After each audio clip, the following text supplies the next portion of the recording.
So, a little bit ago, I was sort of doom scrolling the Steam free-to-play section. I was bored, but didn't plan on actually grabbing anything, when I happened to stumble into a rather unassuming game. It had the title Deathblossom, and without checking the tags, I clicked on it to see what it was about.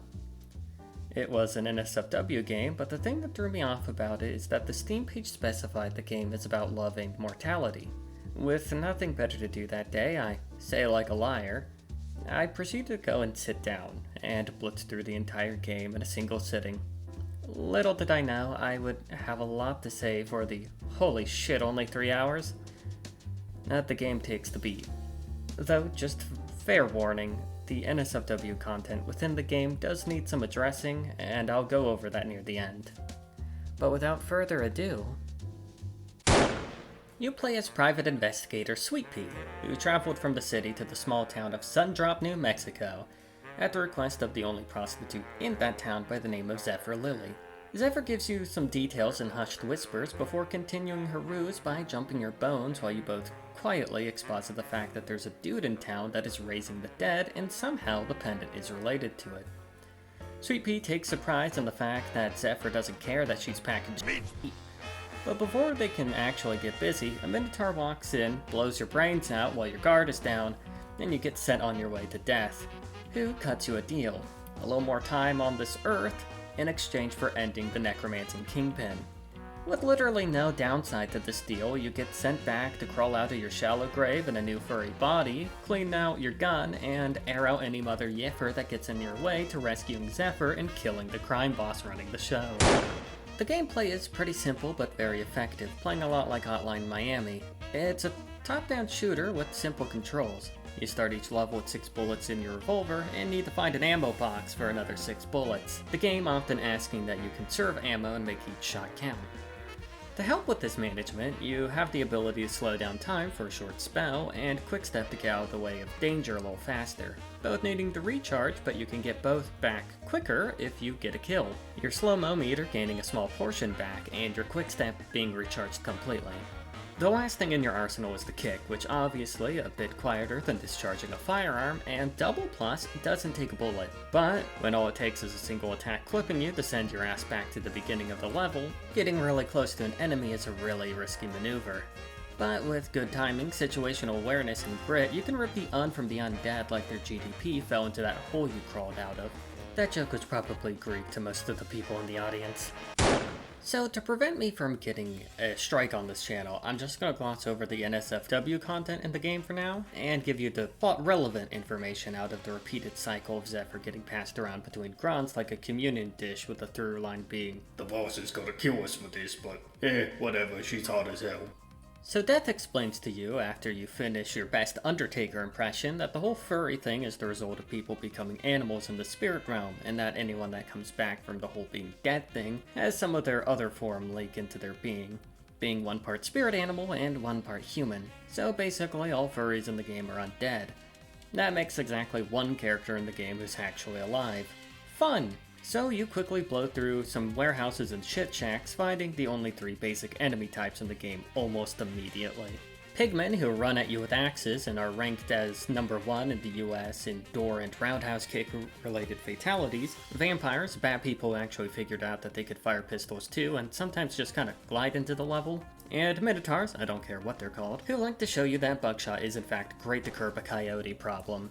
This lack of variety would normally be a problem, but the game is pretty short and they do enough with them and the environment that the gameplay loop doesn't get boring during your brief stint as the doggo the ATF can't put down. While you're blowing through pigmen harder than Zephyr, the Legion of Doom has a meeting in the smoke room or something to introduce your rogue gallery of supporting antagonists, one for each of the 3 enemy types in the game.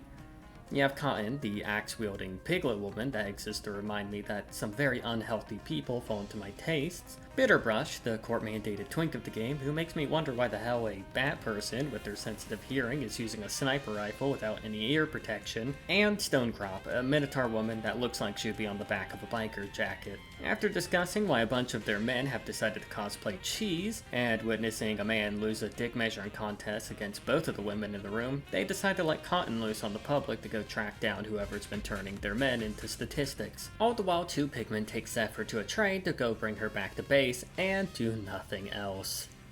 It takes Cotton like 5 seconds to find out the one woman with a suspiciously murder-shaped lump in her throat and gets pissy that her manager decided to send the goon squad to ruin a perfectly good one-on-one mauling session. But she has to kill you, so, you know.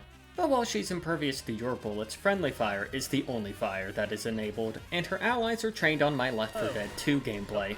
So 3 well-aimed workplace accidents later, and she becomes susceptible to the infamous cutscene damage, conveniently fucking up her poker face enough to let you know that the princess is in another train that is now leaving. So you take your murder to go and hitchhike with malicious intent.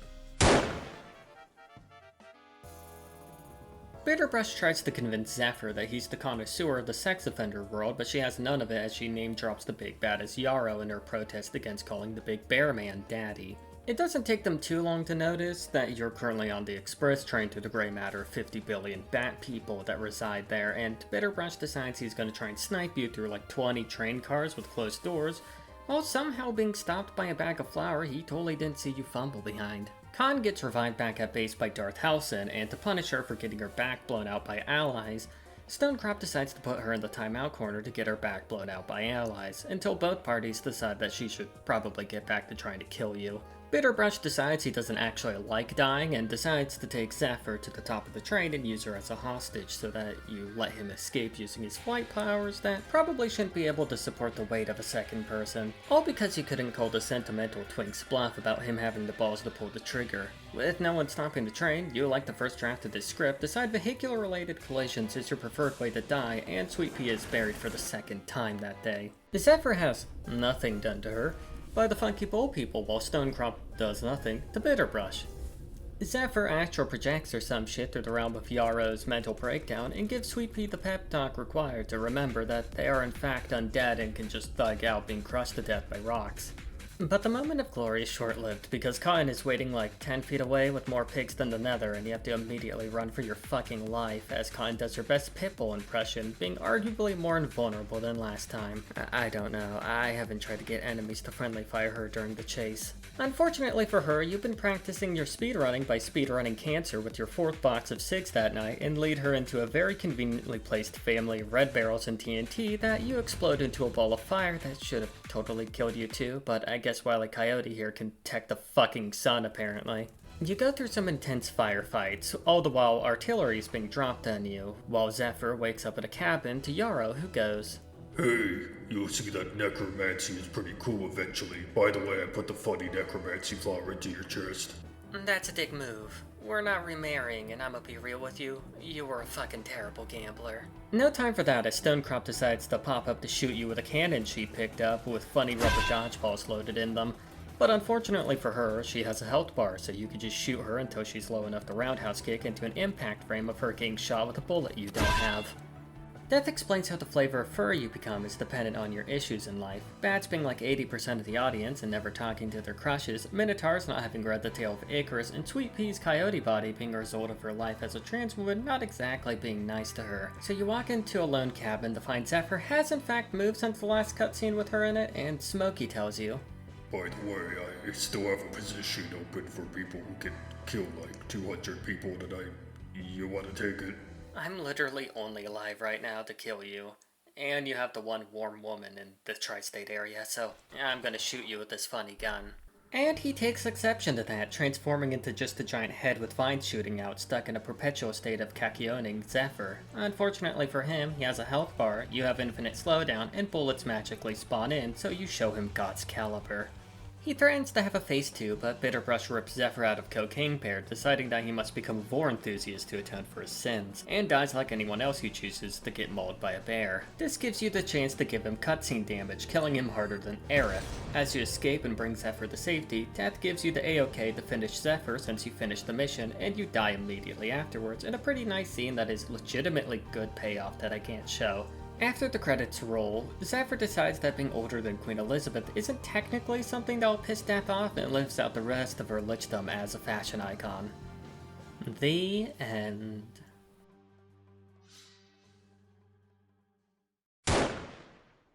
Short and sweet is the term that best describes a lot of this game. It doesn't overstay its welcome, but for what it is, it's pretty good. A solid gameplay loop, fun writing, and if you don't mind the non-con furry porn, pretty good art.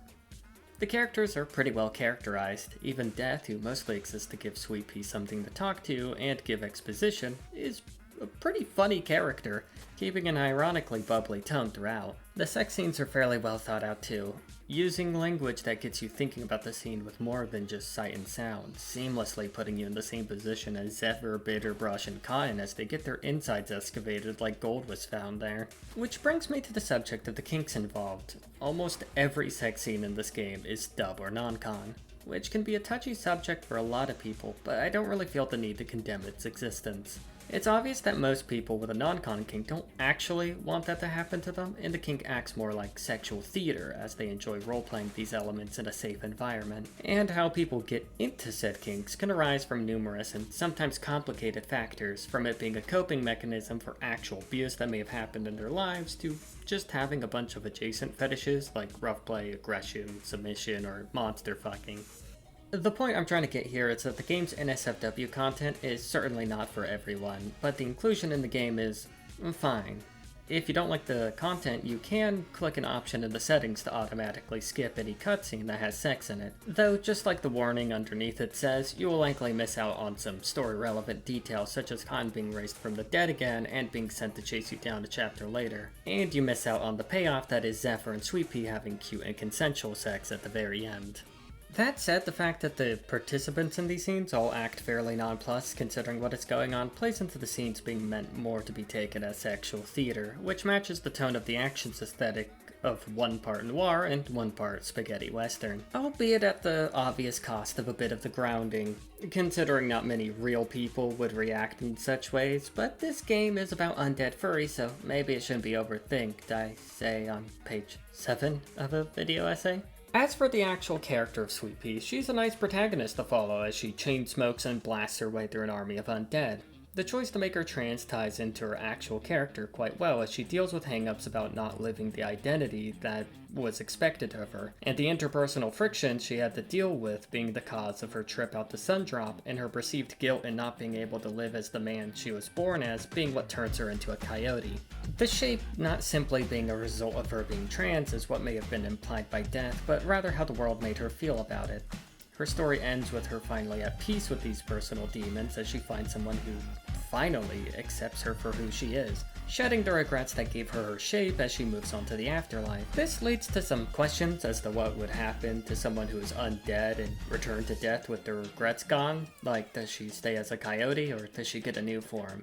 If she's perfectly at peace, does she just end up human? Probably not. Maybe she turns into a possum, a creature that lives short lives and always regrets nothing. Who's to say? This has been a summary of, as well as my thoughts on Deathblossom. If the game sounds interesting, please do check it out, and if I may go a step further, do support the creators. The art is okay that can be found on Blue Sky to my knowledge. As for the rest of the team, a lot of their music is on a playlist that can be found on Newgrounds. For my part, you can find me streaming often here or on Twitch. I do my own art on Blue Sky, ranging from cute and wholesome to something that wouldn't be out of pocket with this video subject. If you want to support me, I have a Ko-Fi, and if you want to enable bad habits and fashion choices, I have a throne, all in the description below. This has been Lore. Please like and subscribe, and feel free to comment below what games I should cover next. Even though NSFW games are on the table, please recommend games with actual substance to them. Anyhow, see ya.